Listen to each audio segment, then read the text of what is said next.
Hello, and welcome to the Success Showcase. I'm your host, Eric Lopkin from the Modern Observer Group. And with me, as always, is Chip Januszewski from the Happiness and Success GPS. Happy New Year, Chip. How are you? How do you do 2022? I'm doing great. How are you, Eric? Doing fantastic. We've got a brand new year, and I'm looking forward to it being much better than 2020 and 2021 as we start to return to some sort of normalcy. I approve your message.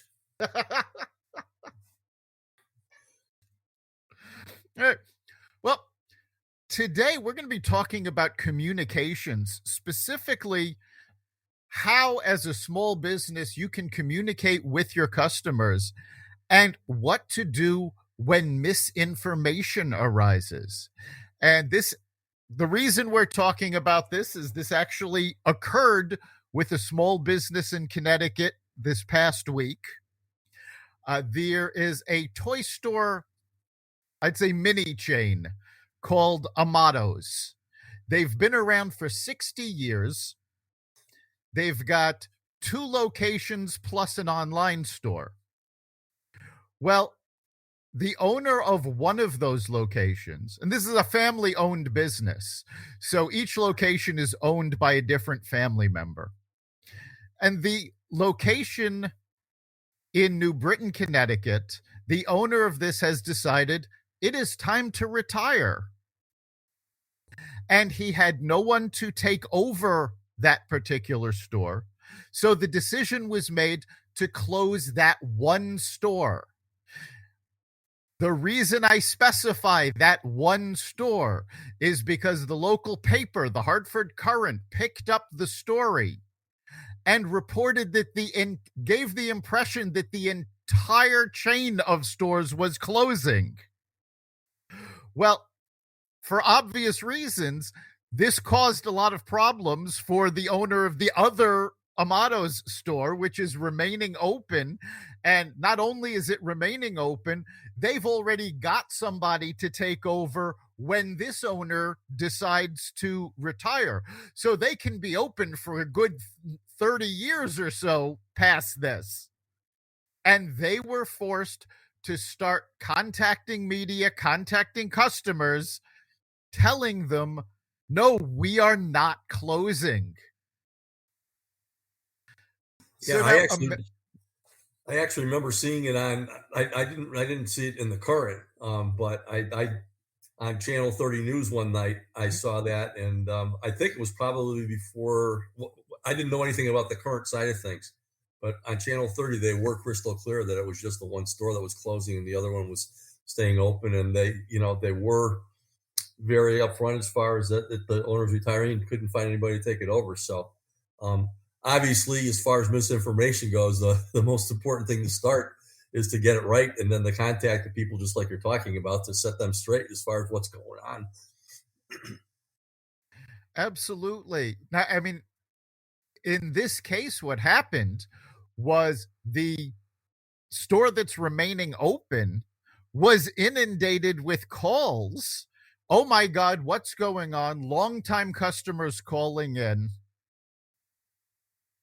Fortunately, they have been a longtime advertiser in the Hartford Courant, and they were able to call their representative and go, you guys screwed up this story. You need to make it right.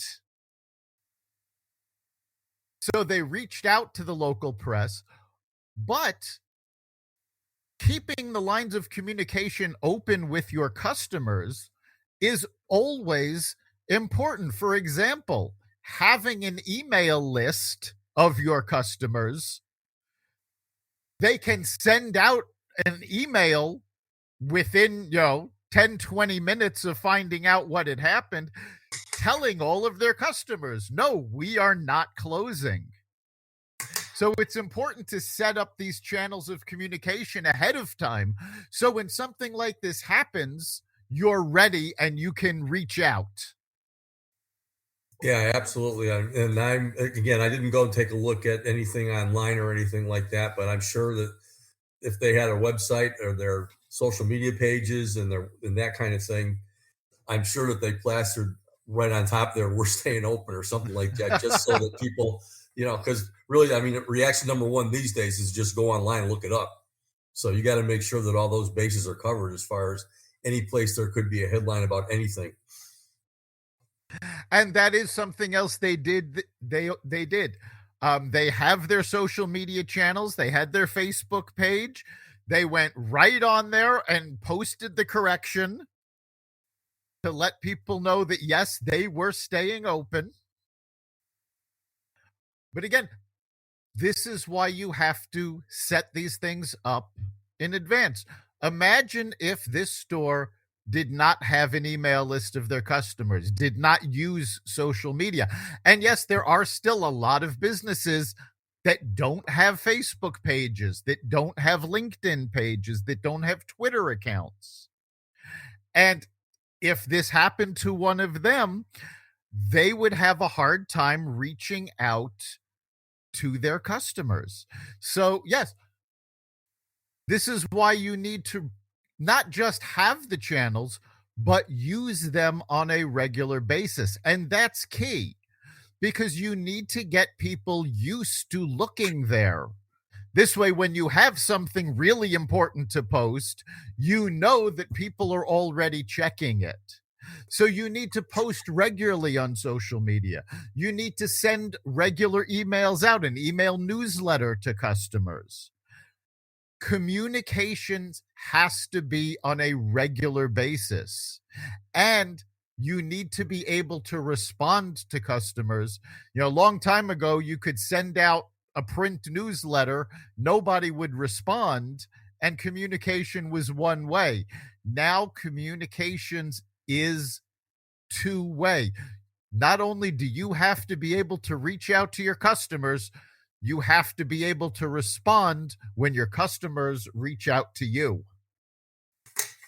Yeah, we talk all the time about business strategic planning, and this is one of the points that you have to have a strategic plan for as a business.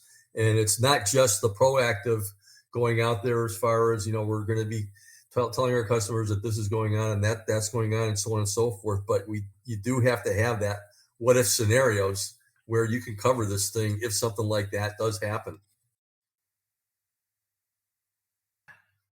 Yeah, and unfortunately, things like this happen more often than not. I was actually talking with a public relations crisis communications expert, and we started talking about this. And she had a number of nursing homes as clients during COVID. And very often, the news got, especially community newspapers, where a lot of local people still get their news, got a lot of information wrong because COVID was a major news story. And these folks were not used to covering it.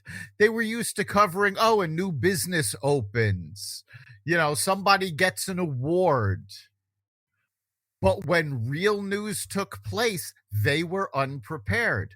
So the nursing homes had to deal with all sorts of bad information getting out that they had to be in position to correct. Yeah, especially because, I mean, obviously what got emphasized was the nursing homes that were having problems with cases and deaths and things like that. But a lot of nursing homes did a wonderful job through this whole thing just by being safe and so on. But obviously the whole industry got a really, really, I'll call it an alarming rap just because of, older people in place because they're more vulnerable, being quarantined, not being able to see family. And these were the things that were emphasized. And obviously, when you're going through a pandemic, you're going to hear a lot of these stories, and people are definitely going to empathize with that. But I'm sure that the image of nursing homes as a whole, the bad stuff that was going on, the stuff that was, really, sad to see, affected everybody in ways. Absolutely. And, as I said, these reporters covering it were not used to covering that kind of news. But that's not the only way misinformation happens. And sometimes it comes from what you would think would be a very reliable source. Case in point, this past week, the Supreme Court was listening to cases regarding Biden's vaccine mandates. And Justice Sotomayor made the comment that 100,000 children were currently hospitalized because of COVID, and many of them were on ventilators. Now, this isn't even close to true. In fact, less than 87,000 children have been hospitalized since the summer of 2020. So to say the current number was 100,000 was very, misleading.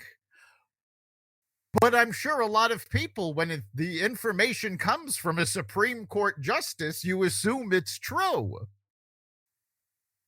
So you have to be ready to see when this information comes out and not just be able to correct it, but be able to find accurate sources so that you know what information is true before you repeat it. Yeah, absolutely. I mean, obviously, a lot of people have the microphone out there and are able to talk about different things, but it really behooves them to make sure that their information is straight before they start talking about it too. I mean, it's obviously what's been going on for the last 2 years is so easy to talk about, and everybody's got their, opinion and their stories and this and that, whatever.